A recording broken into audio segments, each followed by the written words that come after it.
Hey everyone, it's me, Donna. I'm making this video to elaborate further on my thoughts about what I feel like could be done to improve some of these DNA websites. I've already made previous videos and discussed my opinions and suggestions and everything, but now I want to elaborate further because more things have popped in my head and all that.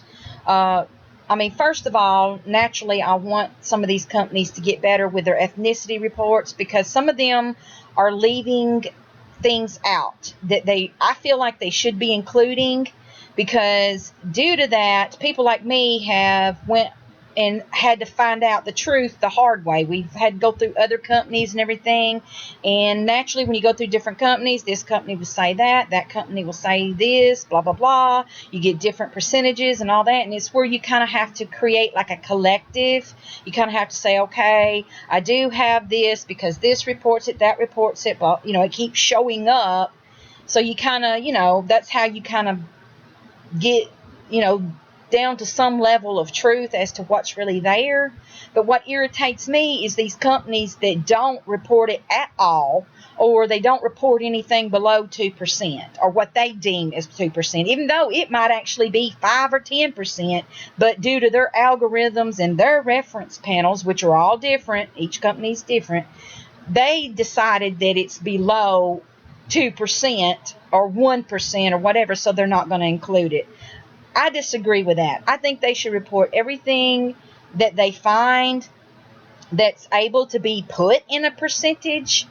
Just go ahead and put it there, okay? All right. Also, what I think would be an awesome thing for companies like Ancestry.com to put that don't currently have is a chromosome browser, to where you can actually compare yourself to your cousins on this chromosome browser. Although I think Ancestry's Through Lines feature is awesome, I think that is what kind of puts it ahead of these other companies as of right now, in my mind. Even though their ethnicity report is bad and they overbloat the dominant stuff and don't include what the rest of the stuff that they should include, at least they have a Through Lines feature to where if you create a tree, you can be matched up with other people who've created a tree and actually find out how you're kin to that other person. You have a 99% chance of finding out how your cousins are related to you if both parties create a tree, okay? But unfortunately, that leaves out the various other people, which I would say at least 40 to 50% of the people don't even bother to create a tree on Ancestry. So that kind of leaves them, out of the picture, and kind of, causes you to go back to the guessing game. But one good thing you can do is kind of look at the ones that you do know that are on your tree that match up, or whatever, the combined trees on the Through Lines feature, and you can see who you're both kin to, and that will kind of help you figure out, these other cousins, unless that cousin is kin to you twice, like a double cousin, like kin to you on your father's side and your mom's side. That's where the confusion could still come in. But anyway, either way, like I said, it's a wonderful tool, and I think that, that gives them a big thumbs up from me.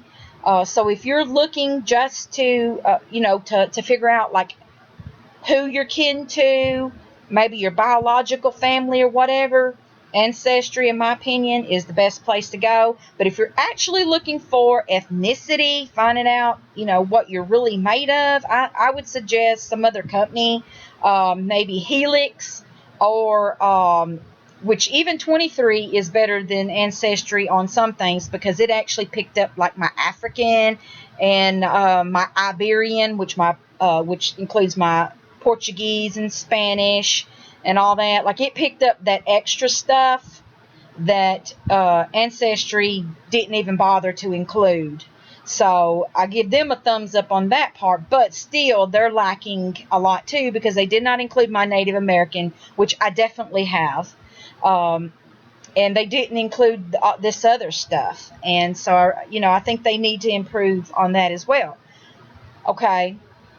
So what I think would be a really great idea is for all of these companies to maybe add like a time warp type thing, to where like maybe go back like 1,000 years, to where you can see what your ethnicity would be, as you go back. Like you got like a lever to where you can go back, 100 years at a time, and you can see what your ethnicity would be at that time. And it can show like your chromosome, like a chromosome browser that shows how the different DNA segments will increase or disappear or whatever as you go back in time. Okay, I think that would be so cool.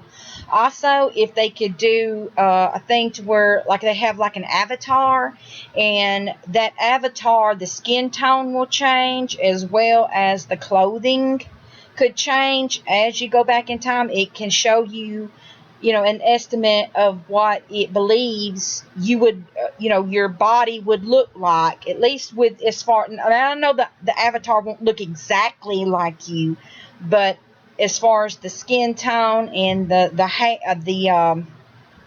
clothing and things like that, it will show you how that would be from that time area, and also based on your ethnicity and all that stuff. Okay, I think that would be wonderful, and it'd just be awesome if they could go all the way back like 1,000 years.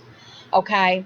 Also, I think it would be wonderful is if these companies could get a hold of DNA from all these archaeological digs and all that, and have them to where you can compare yourself to. It would just be so fascinating and so wonderful. And I know there's a lot that's out there. There's so if GEDmatch can get a hold of this stuff, then I know these companies can, and I know some of them already have it. Like National Geographic, I've posted a video about what it said, which I wasn't thrilled with how it went about doing it, because it just basically said that it gives like a time frame, and it says you possibly shared DNA with this person so many hundred or thousands of years ago or whatever. I'm not thrilled with that. I think it'd be wonderful if you could actually see a chromosome browser that shows you where you're kin to these people on what segments of DNA, as well as if you include that in the time warp. Like, let's say, okay, like you've got your regular cousin matches, right?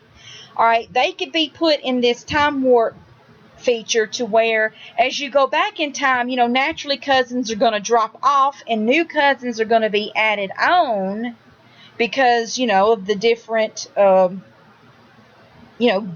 changes in your DNA and the parents and all that type of thing.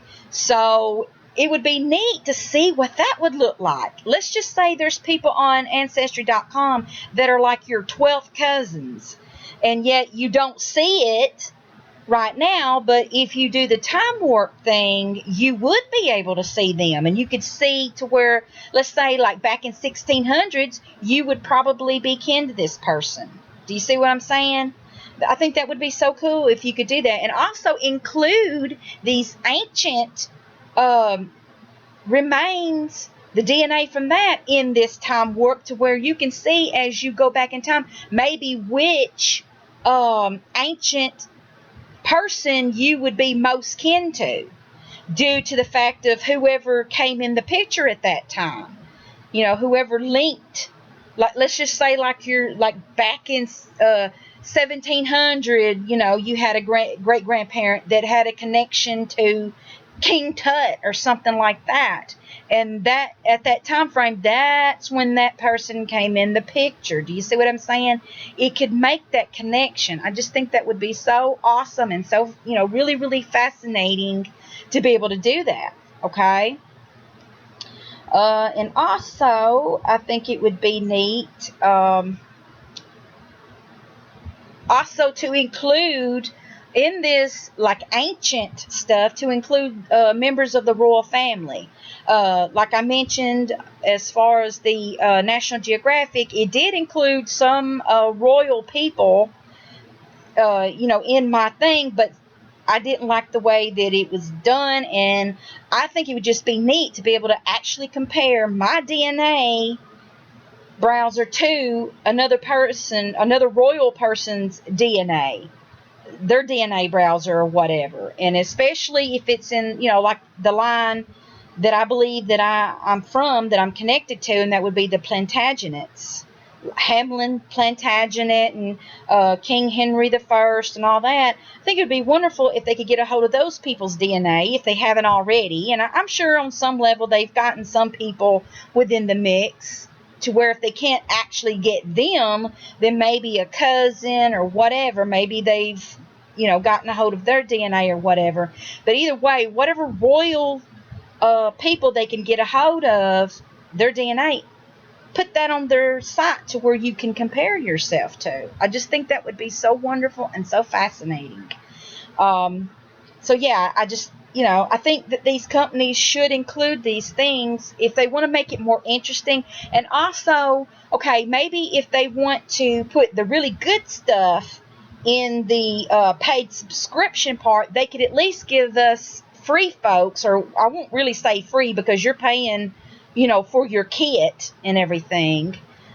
But at least give us people who are not paying for a subscription a sample of what you could offer if we did have a subscription or whatever. Like maybe go back, 200 or 300 more years on your ethnicity part in like a time warp thing for us to kind of get a taste, and then maybe add like a few people from the ancient remains or the royalties or whatever, pick out a few people from that to allow us to compare to, and stuff like that. I just think that that would give us a taste of it, and then if we want to go further, then we can pay for a subscription and go further.